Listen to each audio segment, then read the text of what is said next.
Even in today's booming economy, New York City's poverty rate is 24%. That's twice the national average. It wasn't always that way. In the late 1960s, the city's rate stood at only 13%, the same as the rest of the nation. What are we doing wrong now or failing to do? I'm David R. Jones, president of the Community Service Society of New York, a not-for-profit that has been tracking poverty statistics for decades. Today, we'll look at my organization's latest report on poverty and what it means to the 1.8 million New Yorkers who fall below the federal poverty line.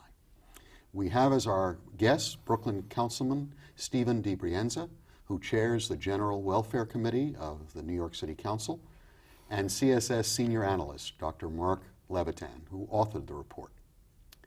Mark, define for the audience what poverty means. Well, in our report, David, we measured poverty the same way the Bureau of the Census does. We compare a family's income to what's known in the business as the poverty threshold. If your family lives above the threshold, you're not poor. If you live below the threshold, you are. The threshold for a family of one adult and two children is $13,133. Right. A family of four is $16,530. In other words, poor is very poor.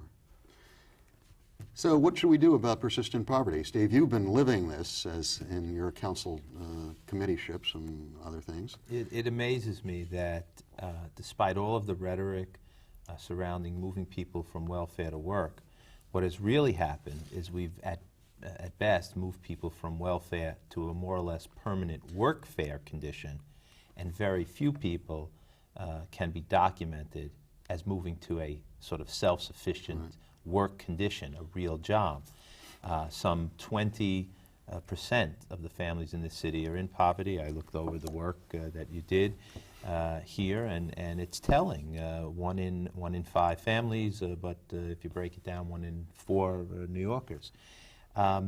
So what we see is an administration driven by the numbers. How can we have less people on the rolls without regards to what actually happens? And I think where we need be headed is job creation avenues. Transitional jobs, which I think the government has a role in creating. Cities and states across this country are moving in that direction. I've been advocating that at the council. We need to be talking about education and training as the main thrust, not simply the workfare component. So those are some of the problems, because we may have less people on the rolls, but we have as greater number of those in poverty as ever, and that's simply but not right. Isn't this the mayor's work experience program? Isn't that a jobs program? Aren't they providing work for people here? Well, I mean, people are basically working off their benefits. So they're assigned to agencies, and they calculate a certain number of hours by the minimum wage, and once you do the calculation, you find out how many hours you owe the government for the benefit, the cash benefit you get. But where is the education and training? Where is the kind of apprenticeship notion? Where is the ability to then take that experience and find a real job at a decent wage? It doesn't exist. In fact, more people have been sanctioned off the rolls than can be documented as having obtained a job. So what you find in cities and states across this country, Philadelphia, Baltimore, Seattle, a number of cities and states, the next wave, if you will, of welfare reform, the creation of transitional jobs programs. I have one I'm advancing through the council now. Over 5 years as a model, we could create as many as 10,000 jobs. People would give up their welfare check on day one, and through a combination of the savings by not paying welfare, federal welfare to work funds, state surplus, which exists because there are less people on welfare and our money was pegged at the 92 rate, and the creative use of the earned income tax credit. You put those factors together, you can pay for the program, and people would end up with a job that lifts them above the poverty level number that Dr. Now, that would theoretically mean their 5 years don't run during that period too, right? Absolutely. The clock is stopped. They're So giving up their... they get some safety net built back in. Back in, yes. Mark, tell us, how does New York's experience in terms of poverty rate compare with other cities and other parts of the country? Well, the easiest way to do that is to compare New York to the nation as a whole. As you mentioned, our poverty rate is 24%. The nation, we're at 13%. When you look at subgroups within the city's population, you see the same kind of disparities. 34% of our children live in poverty. For the nation, it's at 19%.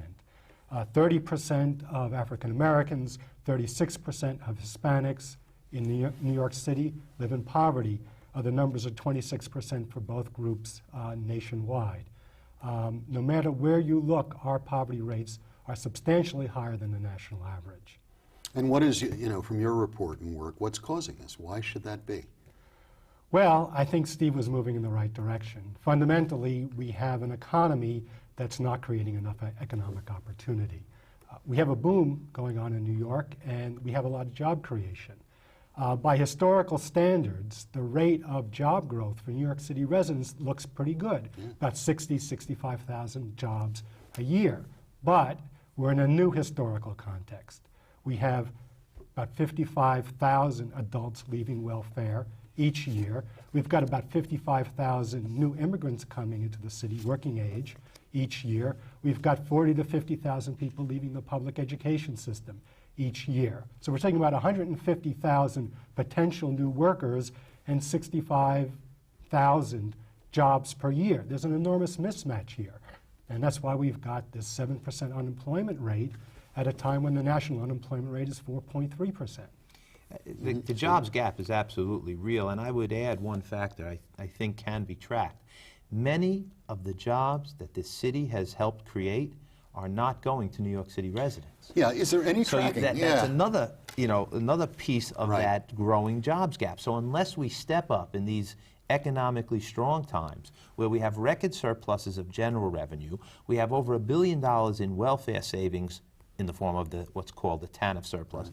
Unless we step up and begin to once again play a role in creating entry-level jobs. Now, for those who say it's a throwback, I mean, nothing could be further from the truth. The folks involved in the welfare system would, for example, compete for these jobs in the public sector and in the not-for-profit private sector.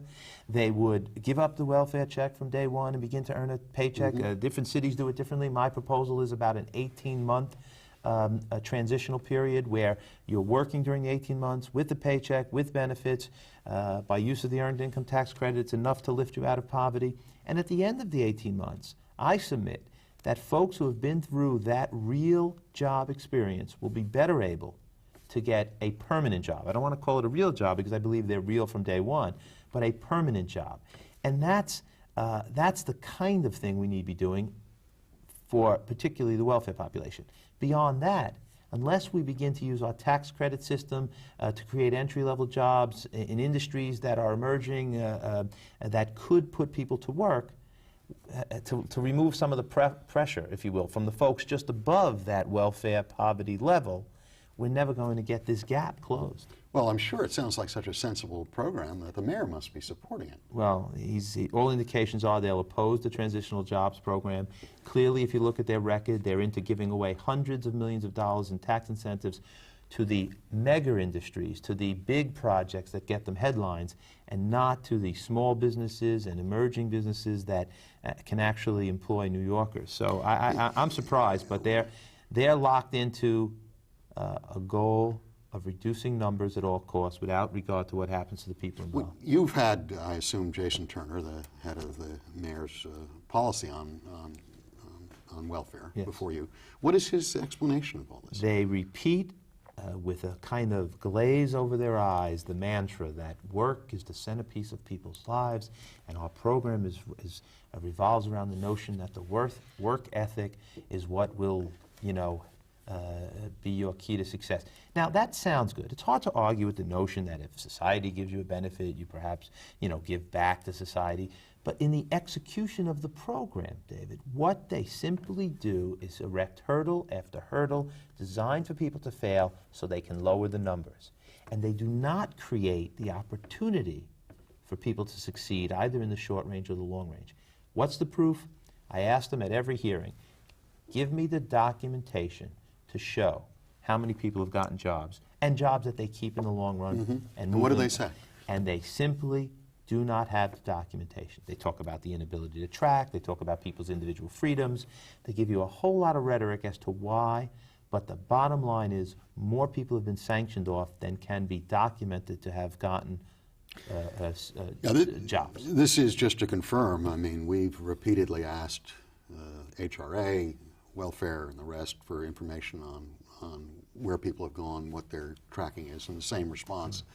And to the point where it's become rather absurd. It's clear, at least in my sector, that they're hiding material behind a shield. You have to use freedom of information to get anything out of this government. The last group that used this so successfully were the former Soviet Union, which was convincing everyone that they were world power a long time after everything had gone. And it's in every aspect of their presentation. For example, and I think you confirmed this, they used the number 400,000. They like to talk about 400,000 less people on welfare, creating an image that 400,000 adults were somehow hidden away collecting checks. Well, we all know that over 2/3 of that number are children, right, from the beginning.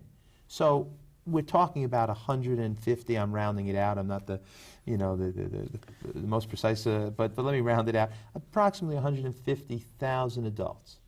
That's a lot different than creating the image that you've somehow moved 400,000 folks from the system. And then within that 150,000, they still fail to document long-term what has happened. I have to tell you that they are the most difficult to deal with, and they seem to count on the fact that to get to the really key issues that are raised by your study, families in poverty, a combination, for example, of medical needs, food assistance, with an entry-level job might actually begin to lift someone out of poverty. You know, to get to the detail, I think they're counting on people losing attention, you know, in the general public. It's interesting. Now, one of the parts of the reports that we've been issuing lately have addressed the issue of the sharp rise in elderly poverty, which was a complete shock to me. And maybe you can explain some of those findings. Well, we know that about 21% of New York City's elderly are poor. That compares to about 10.5% nationwide, and that's just an enormous disparity. And that seems to be counterindicated. I mean, literally, the problem of elderly poverty seemed to be something that was going away from the American scene. To have it suddenly sharply reemerging, or seemingly sharply reemerging in New York. It's very disturbing because if there was one place where the Great Society worked. It was reducing poverty among the elderly. And now we're seeing it begin to creep back up again. So the kind of safety nets that we had constructed in the 60s and early 70s seem now to be shredding like everything else is shredding. Yeah, I understand they've demonized the welfare mother, but I'm surprised grandmothers now are also not getting adequate supports. It's interesting, I was with a group representing some of the larger Jewish social interests, and there's a sharp increase they're finding in the amount of Jewish poverty, which is something that, I'd imagined African American and Latino poverty, elderly, but it seems like across the board by ethnic group, we are starting to see a reemergence of something that literally we thought we had come to grips with. And clearly, in New York, we're running into problems that don't seem to be similar with other parts of the nation.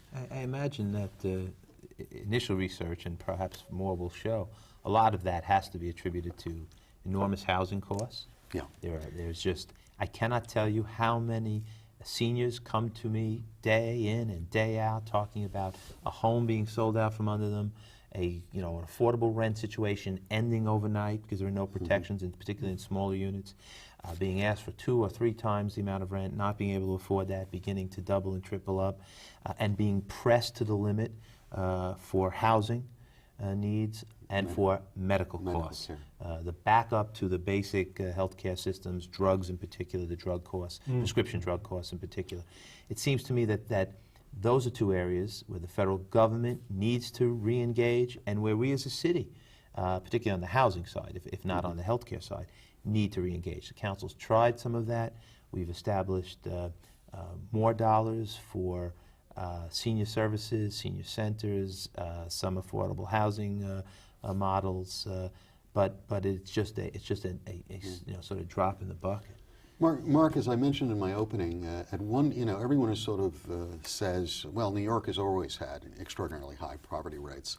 But you brought to my attention, as a matter of fact, that at one point in the 60s, we were just about the national average. What happened? Well, what happened? Starting in the mid-1970s through the mid-1980s, the city poverty rate went from about 13–14% up to 25% in that 10-year period. It was also a period of time we know that the city's economy was going in the opposite direction. The economy was falling apart and poverty was flourishing. And we've never really dug ourselves out of that hole in terms of the number of jobs we have in the city and in terms of the enormous population in poverty. We're more or less stuck where we've been over the last 15 years. Poverty does tend to come down a little bit when the economy brightens. It goes up a little bit when the economy is soft, but we're still in this 25% range. Yeah, now that raises a real question, of course. If we are stuck here and the economy does have a hiccup or something more serious, what happens, in your view, Councilman, to the city? How stable is this boom? Well, if this economy, which is overly reliant on Wall Street and some of the related industries, were to take a serious dive, then I think the numbers where we're twice the national average will get worse, will go up. I mean, think about it. We have folks, we have an administration, that's committed to reducing the rolls at all costs without regard to what happens to the folks involved. Now, let me just give you one example. If, in fact, we took food stamps and Medicaid, which are federally funded for the most part, which this administration has been cited for violating the rules and denying people those particular benefits, and instead had the mentality that said an entry-level job at minimum wage, which is not enough, combined with some food assistance and medical care, which is very important, creative use of the Earned Income Tax Credit, would actually begin to have a family for, on average, a value of about $20,000 or so, just above the poverty level. If we began to foster that approach, we would be creating a more stable situation. Instead, they're cited by the federal government for illegally denying food stamps and Medicaid to folks who they are then forcing off of the rolls. I mean, there's no percentage in this unless you're thinking short term. Unless you know, and this administration is conscious of the fact that they're not going to be here 2 or 3 or 5 years from now when a lot of the negative impacts are fully felt. Now, that's pretty selfish. But it doesn't surprise me because this is a pretty selfish administration, right. in how they govern. They're not. I don't think they're governing for the long-range improvement of this city. They're governing for short-range headlines, and that's dangerous. Let's talk about some other tough questions, which is our reports and on the poverty rate. There's some critics who claim that the figures that we have may be accurate, but they're inflated by new immigrants. Do you want to take that, Mark, in terms of, and those immigrants are fine to be poor now because they immediately turn into middle-class people. Overnight. Overnight. Well, we know that 62% of the poor in New York City were born in the continental United States. If we took our sample and excluded all the foreign-born, the poverty rate for New York City would be 24%, precisely the same poverty rate we'd see for all city residents. There's just no argument to be made that this is a result or an effect or a reflection of immigration. Quite the contrary. This is a homegrown problem. The tougher issue, which we have to confront, is many of the conservatives argue that we have a perfect solution to solving poverty in New York. We crack down on immigration. How do both of you respond to that? Well, it's a simplistic solution. I mean, we've made a commitment to be an open society. Our immigration policy reflects that commitment. I think we should honor that. And by and large, immigration has been very positive for New York City. It's certainly been a boom to the outer boroughs. It's kept people in the city. It's brought economic vitality to low-income neighborhoods. Immigration is not bad for New York, but we've got to develop the economic and social policies that deal with some of the problems that come with some of the benefits of immigration. Dave? There are hardworking immigrants spread among and throughout this entire city, and they have turned around linear shopping streets that were in trouble. They have supported neighborhoods. They've created jobs for others, albeit small business entry-level jobs. The question, I think, which Mark is addressing, is that the support programs and policies are not there. If we have an economic development policy that's geared only to Wall Street, creating high-tech jobs, often for non-New Yorkers, and that's what we use our tax dollars for, then that's not going to relate to the reality of many neighborhoods where there are increasing small businesses, immigrant-driven, and where perhaps economic development and tax programs would be more productive in creating greater opportunity. So it is not immigration that is the cause of the problem. It may be the way we react to the changing face of this city, the changing job base of this city, the changing needs of this city. We are not, I shouldn't say we, actually, I make that mistake often. Yeah. This administration, let me be clear, because I don't believe I'm a part of it, and I have done everything I can to fight it. But this administration creates policies that do not enhance the folks who live, work, and struggle in this city. Often at the, it's often their economic policies are at the expense of folks who live, work, and struggle here. I think another thing that we have to talk about, you, Councilman, mentioned the fact that we seem to be creating businesses, and particularly in Wall Street and the rest, that don't seem to be providing jobs for New Yorkers or people within the 5 boroughs. Is there any sense of that? Is there any, how do we know that? Are we sure that that's going on? I mean, anyone who visits the World Financial Center gets an impression that it's not people coming from Brooklyn or Queens or who are getting these jobs, but what's our evidence? I mean, there's a little bit of evidence. It's not easy to track. The controller has done some studies that talk about, while we've done remarkably well in creating new jobs, that a lot of them are high-tech jobs leaving the city. You can look at the withholding tax rates and tax base in the city and how much we withhold is different from a New York City resident versus an out-of-city resident. There's some indication there. The empirical evidence, the look, feel, and requirements, of the workforce, the high-tech nature of the jobs versus the lack of education that among many of the job seekers, and that's not meant as a criticism to those who have struggled to get their education. In CUNY, where else? What better place to talk about it than in CUNY, which is under attack by some of the same administration. So it seems to me that you may not be able to fully document, right, but I think the evidence is mounting. Well, I think, yeah. Mark? Well, I think we're seeing two things.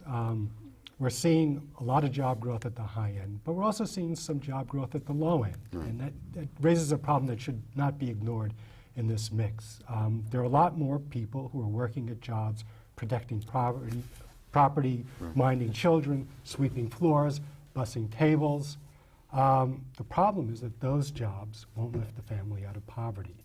We're in a situation where we're telling single parents, go out, work, and lift your family out of poverty. The wage rates those jobs pay don't cut it. It also, of course, has been indicated to me by some of my union friends that in times of economic downturn, those jobs have no cushion. In other words, if you're a factory worker or a unionized worker, at least you get some benefits in that time when you're laid off. But if you're working in a service job like that, you can be terminated on the spot, basically. So it's a very sudden sort of drop from having an income to having none. Which is why if we encouraged the support programs and services that could wrap around a fairly entry-level job, you combine those things with the use of the Earned Income Tax Credit, and you would begin to lift up a family's real income. Let's close on an issue of mid to long term, the issue of education and what role it plays in terms of getting people employed. What is your sense of how this should play out? I mean, clearly we've had news over the last weeks and months that are pretty abysmal in terms of the reading and math skills of our public school children, as not to mention the problems at CUNY. How does this all match with the issue of people making it in New York as with a living wage? If we do not make education the single most important issue of the next century and of the next administrations that will be headed to running this city in 2001, then I think everything else is going to fall by the wayside. Both my children are in public school. I know firsthand, the problems, the needs, class size, technology assistance, the level of teachers in terms of their expertise and how they're rewarded for the important work they do, or more often than not rewarded. How we can begin to link the educational continuum from the earliest grades through high school and college. CUNY has done some wonderful things in that area. It's not supported by this administration. How we can, for example, begin to link apprenticeships and on-the-job training type programs with folks as they work their way through the educational system. I mean, I think that's where we need be in the future. I don't have the answers. I don't think any one person does, but I think that's the direction we need to be going in. It's frightening. As a researcher, what is the correlation between the education attainment and job opportunity from what you're seeing? Well, the further down the line you look at people's education, the more joblessness you see. So unemployment rates for New Yorkers with less than high school degree are in the double digits. For people with a college education or more, they're very close to the national averages, which means they're very, very low. So a CUNY education is a ticket out. Certainly. Yeah. Certainly a ticket out of poverty and a ticket into the middle class. What's hopeful? What's hopeful? I think what's hopeful are some of the collaborations that are going on in the area of education between CUNY and our high schools, for example, even under adverse conditions. What's hopeful are that more and more folks, I think, are beginning to talk about how to create a more diverse economic base and not overly rely on Wall Street. What's hopeful, the fact that the federal government and the courts, often our last resort, have put this administration in check more times than any administration in modern history, whether it's First Amendment or whether it's benefits to the poorest New Yorkers or whether it's trying to prevent them from the most callous policies, up to and including their new desire to throw homeless folks back out on the street, rather than in the programs they're in. And so that's hopeful, and the defeat of the charter. I have to link it all. The defeat of the charter is hopeful. That was an undemocratic, small d, direction that this city could have gone in and was rejected. So as we look to 2001, I'm hopeful that a lot of the forces can come back together. Thank you both. Our viewers can read the full CSS report on poverty at our website, www.cssny.org. And now a final word. Too often in the past, state and city officials have blamed a poor economy for the persistence of poverty in New York. That excuse doesn't hold up, nor will the poverty rate diminish if we close the gates to immigration or make the barriers to welfare higher. State and city officials must come to grips with the causes of poverty. In the short term, we need to provide family-supported jobs for all those capable of working. In the long term, we must guarantee a first-rate education for all youngsters to prepare them for joining the workforce. This is David R. Jones. Thank you for watching The Urban Agenda.